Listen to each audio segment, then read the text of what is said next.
Hello everyone. So आज एकदमै रमाइलो दिन, आज सबैको लागि एकदमै रमाइलो दिन। आज भोटको दिन छ। हिजो त होली थियो, तर आज चाहिँ त्योभन्दा पनि ठुलो पर्व छ डेमोक्रेसीको लागि। आज भोटको दिन हो। आज धेरै युवाहरू यहाँ उपस्थित भएका छन्। पहिलो पटक मैले पनि भोट गरेको छु। हाम्रो बहिनीहरूले पनि भोट गर्नुभएछ। तपाईँको कस्तो छ प्रक्रिया त?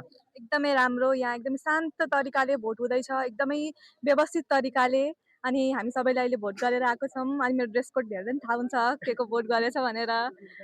त्यही हो, एकदमै रमाइलो छ यहाँ। तपाईँको औँला र मेरो औँला दुवै दुवै एकदम रङ्गिन भएको छ। यहाँ ब्लू रङ लगाएको छ, मेटिँदैन। अन्तरिम सरकारले गराएको मतदान पहिलोचोटि हो। पहिलोचोटि हो, तर धेरै राम्रो निर्वाचन गरेको छ। व्यवस्था हेर्दा त्यो चाहिँ लागिरहेको भय कतिको छ, डर कतिको छ, त्रास छैन। त्यस्तो खाल केही पनि छैन। त्यस्तो डर भय केही पनि छैन। एकदम निर्धक्कसँग भोट हाल्न पाइएको छ, मतदान गर्न पाइएको छ। मतदान गरिसक्नु भयो?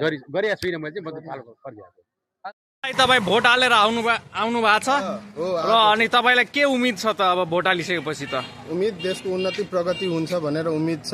अब नेताहरू आफ्नो सही काम गर्छन्। धेरै धेरै धन्यवाद तपाईँलाई। दाइ, भोट दिएर आउनुभयो हजुर? भोट दिएर आएँ। अनि हजुर कस्तो फिल भइरहेछ त? भोट एकदम राम्रो फिल भइरहेछ। योचोटिको भोट खेर नजाओस्। योचोटिको भोट चाहिँ जनताले खोजे अनुसारको स्वास्थ्य, शिक्षा र युवालाई रोजगारी निशुल्क होस्। त्यति भयो भने अर्कोचोटि जसलाई भोट दिएर जिताइयो त्यसले भोट माग्नै आउनु पर्दैन हाम्रो गाउँठाउँमा। भएन भने नआए पनि हुन्छ खुट्टा टेक्न। हाम्रो घरमा अहिले पनि खसी काट्ने खोडाहरू छन्।